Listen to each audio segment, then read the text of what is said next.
What's up, everyone?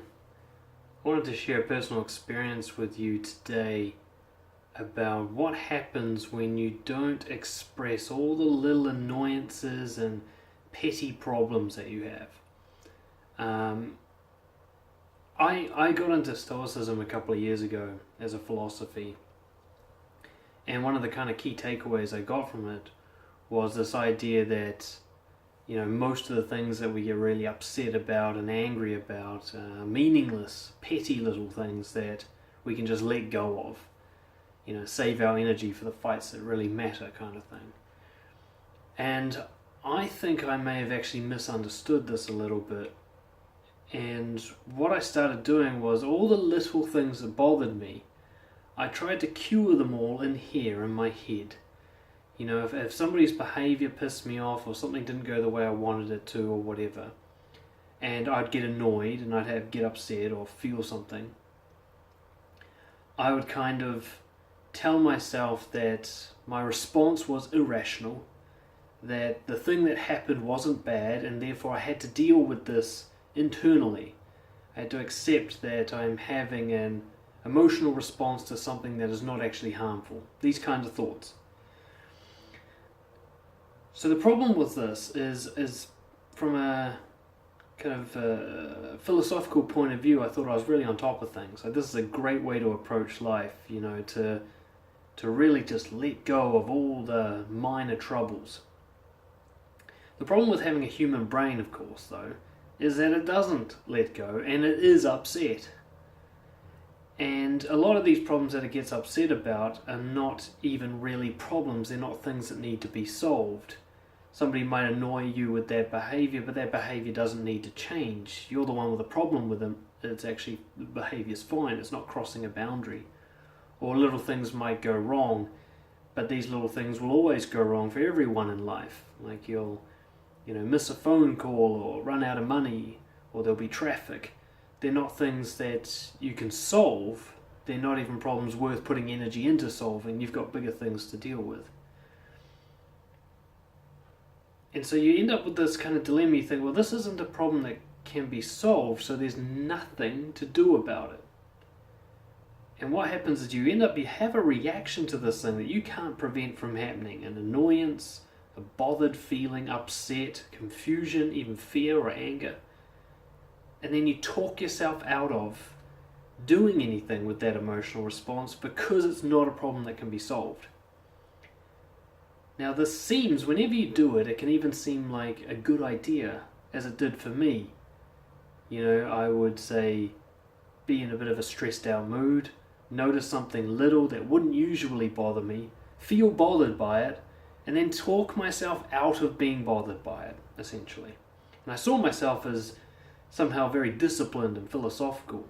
What I didn't realize, that this whole talking myself out of doing anything about it process was simply suppressing emotion. I've been in this pattern for decades where my stress levels just very slowly build up over time, and there's no one major thing that causes me to be stressed. Just these little things build up over time, and then I get to a point where I finally realize this has happened, but it's too late, and I burn out. First time this happened, I actually had to go get counselling and had to take time off work because I was just fucked. Like, I couldn't even answer a question. I couldn't make a decision. I was so stressed. And this pattern repeats every 3 or 4 years, and sometimes as often as once a year. And it just repeated again for me recently. Now these days it's a lot better. Like, I'll have a bad day rather than weeks of suffering. But what I've finally realized is that the key element that creates this build-up is the process of letting go of all the small things and not talking about them and not expressing how I felt and how I reacted. And that's why I've called this video 1,000 Small Cuts. One little cut seems like it's not worth stitching up, it's not worth dealing with, it's a tiny little thing. But you get a new one every day and they don't heal. And eventually you have thousands of wounds and your blood's just pouring out and you're getting infections and you're getting really sick. Now you can't point to any one of those little cuts as being the cause of the problem. This is often what happens with me, is I'm like, there's nothing that stressful going on in my life. Why am I stressed? Even the big things going on in my life are under control, or I can't control them and it doesn't matter. So why the fuck am I so stressed? And I realized it's simply because I've allowed a lot of tiny crimes to go unpunished. And under the mask of what looks like accepting what I cannot control, what I've really done is simply suppress emotion. Yes, these problems do not have a solution. In fact, they're not even really problems because they can't be solved, or because they're not worth trying to solve. But that doesn't mean I shouldn't express how I feel about them. So for any of you who are, especially those of you who are into Stoicism, and believe that dealing with all your problems inside your head by yourself in an isolated way is healthy, I'm here to tell you it's probably not. And that there's nothing unphilosophical or somehow unenlightened to express a normal human reaction. If something small pisses you off, you're allowed to say, hey, that small thing pissed me off. Now, nobody has to change that small thing. Your being pissed off is still your responsibility to deal with, but it's so important that you say it out loud, that you get it out, rather than trying to solve it all as a vague mass of energy and electricity inside your head. This is what really responsibility is all about. Taking responsibility for a small problem that's not worth trying to solve, or can't be solved, means expressing your frustration and then moving on. It doesn't mean dealing with it on the inside.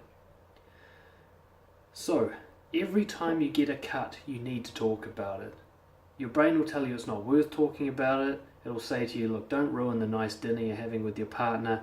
Or like, look, this team meeting's not about that problem, let's just leave it till later. Or, you know what, you're just being petty, let it go. Your brain will tell you these messages to prevent you from expressing yourself in what is really just a fear of confrontation. Or a fear of looking weak, perhaps. But if you don't let those things out, they don't go anywhere. They don't just dissolve. They get pushed down into your subconscious, and this resentment will build. And I'm starting to believe that this may be one of the real strong causal factors in things like chronic anxiety, depression. I know there's massive links between being chronically dishonest and being chronically anxious and unsatisfied with your life. So I think, try it. You know, a lot of people tell you can't complain. This isn't complaining. This isn't saying, oh, this shouldn't happen. This is wrong. This offends me. What you're just saying is, look, I saw this thing and I got upset. And even I know it's not rational to be upset by this thing, but it happened.